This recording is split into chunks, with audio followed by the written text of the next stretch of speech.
Eu vou falar aqui um pouco na condição de enfermeira. Enfermeira que atuei em centro cirúrgico, em centro obstétrico, em salas de pré-parto, na época, inclusive, que se falava do Muro de Lamentações, que é a sala onde as mulheres ficavam. Onde é que está o grande problema do país? E aqui quero me declarar que eu sou defensora do Sistema Único de Saúde, reconheço os avanços do Sistema Único de Saúde, mas também sempre reconheci os gargalos que nós temos, em especial, na rede pública. Nesta casa, eu já aprendi, e foi numa das nossas comissões da Seguridade Social, a deputada Flávia deve lembrar, quando nós tivemos uma subcomissão que tratou da saúde da população negra, que foi ali que, como enfermeira, professora que fui, gestora, aprendi o racismo institucional.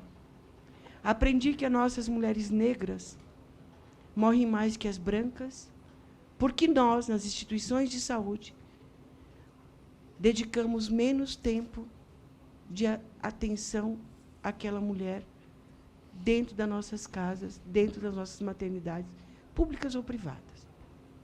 E foi com muita dor que eu aprendi aquelas pesquisas e com muita angústia de nunca ter ensinado a minhas alunas, e daquele momento em diante eu assumi o compromisso que em todas as oportunidades eu ia falar da mortalidade materna das mulheres negras ser muito superior às brancas, com o mesmo número de consultas pré-parto, o mesmo domicílio. Então, não foi porque elas não tiveram o atendimento pré-parto durante as suas 7 consultas. Foi porque nós não tratamos desse tema da forma que a gente precisa. Também discutimos muito nesta casa a questão das taxas de cesariana versus taxas de parto normal. E, na condição de enfermeira e gestora que fui, não é por portaria ministerial que a gente reduz as taxas cesáreas. Porque nós sabemos que, nas unidades, nós também temos as cesáreas prévias, gente. Por isso que esse assunto não é tão simples como pode estar parecendo. O que é cesárea prévia? Quando eu tenho a minha gestante, que eu acompanho ela durante todo o período gestacional, e eu estou de plantão. Aí eu marco as cesáreas, para que elas aconteçam no meu plantão. Independente do início do trabalho de parto, eu fiz a programação, e aí, acredite, meninas, senhoras e senhores, eu tenho a UTI neonatal lotada, porque muitas das crianças acabam indo parar na UTI neonatal, porque não era ainda o momento adequado. Mas por que a gente não resolve a taxa de cesarianas, que a Organização Mundial de Saúde recomenda de 10? Eu preciso fazer essa fala da Flávia, porque ela é um pouco técnica, e eu não sei o que foi colocado aqui, só para a gente discutir, porque a gente tem iniciativas parlamentares que foram apresentadas, e que a gente vai discutir muito esse tema, e, com certeza, eu compreendo a intenção das nossas autoras, inclusive da nobre deputada Janaína, que já tive a oportunidade de conhecê-las em outros tempos aqui na casa. Por que nós ficamos com mulheres do sistema público de saúde, em especial, aguardando a cesárea e o trabalho de parto normal não evolui? Primeiro, nós temos que avançar muito na qualidade da atenção obstétrica das nossas gestantes. Quando eu digo avançar muito, é nós da enfermagem, junto com a equipe médica, junto com os outros profissionais que estão fazendo parte deste quadro. No Canadá, por exemplo, você praticamente não faz cesárea. As taxas são baixíssimas, mas o acompanhamento daquela gestante é outro. É outro que não dá para comparar com o nosso ainda. Então, nós temos cesáreas marcadas sem a necessidade, e temos mulheres que precisam de cesárea que não conseguem fazer, porque já deu o índice de cesárea daquele hospital, se eu fizer mais uma, aquela conta vai ficar parada, eu não posso faturar. Por isso que eu digo que não existe a lógica da gente discutir a solução do problema por portaria, dizendo que só aceitamos até 30%, 35%, 40% de taxa, de cesariana. Nós precisamos resolver o problema. Não é a solução final que vai nos ajudar, e aí a gente vê as mulheres sofrendo, sim, violência dentro das nossas instituições, que é o trabalho de parto evoluindo, não vai para o parto normal, não dá para ser parto normal, e vai até o extremo. E o extremo, muitas vezes, leva as nossas crianças a ter sequelas. Eu sou irmã de mais 7, e não sou a última, eu sou uma das últimas. Todos os demais partos da minha mãe foram com parteira em casa. O último, que é o meu irmão, o Alciro, a minha mãe foi para a maternidade.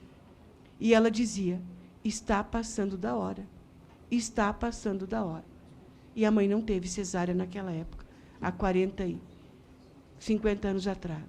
Resultado, nós temos em casa um menino lindo, e eu digo menino, porque ele é o nosso menino, mesmo sendo um homem adulto, que quando alguém liga para a minha casa e diz que querem falar com a Carmen, ele sabe se a Carmen está ou não. Mas não deixe número de telefone e nem o nome, porque o meu amiguinho ou a minha amiguinha ligou. O Alcírio não sabe anotar os números de telefone. Mas a vida obrigou ele a aprender a decorar as letras para ele se virar. R$1, R$10 ou R$100, para ele tem o mesmo significado. É dinheiro. Mas ele não sabe o valor e o que dá para comprar com aquele dinheiro. Por quê? Porque, na hora adequada, não foi feito a cesárea necessária. Então, gente, o médico tem que ter liberdade de dizer este parto está evoluindo normal, está evoluindo bem para um parto normal. A enfermeira obstétrica tem que ter cuidado. E, quando necessário, a gente precisa fazer a cesárea assim. Então, não é... Eu preciso estudar muito a matéria antes de me posicionar se a gente tem que dar o direito apenas à mulher. Porque nem sempre, lamentavelmente, na grande maioria das vezes, a mulher não recebe todas as informações necessárias durante a sua gestação. Então, ela chega no hospital, na primeira contração, ela sentiu aquela dorzinha da contração, é claro que, por não estar informada, a tendência é pedir a cesariana, por não estar informada. A mulher que tem a informação e que sabe que o seu parto está evoluindo bem, que aquele bebê não está em sofrimento fetal, ela evolui. Então, é uma coisa que a gente tem que trabalhar muito e a saúde pública precisa, sim, avançar na questão da assistência obstétrica para a gente não ter bebês nascendo com lesão por falta de oxigênio no cérebro, da gente não ter mães implorando porque delas não suportam mais, e não tem dilatação mesmo, elas não têm, não adianta você insistir, algumas mães não evoluem para o parto normal, e não adianta nós ficarmos ali insistindo que elas têm que ir para o parto normal, porque o normal é o natural. É o natural quando ele está bem conduzido e o processo dela permite que seja natural. E não dá para nós, do serviço público, dizermos, através de portaria, que o número de cesarianas aceitáveis para a cobertura é X, e aí a cota já terminou no dia 15.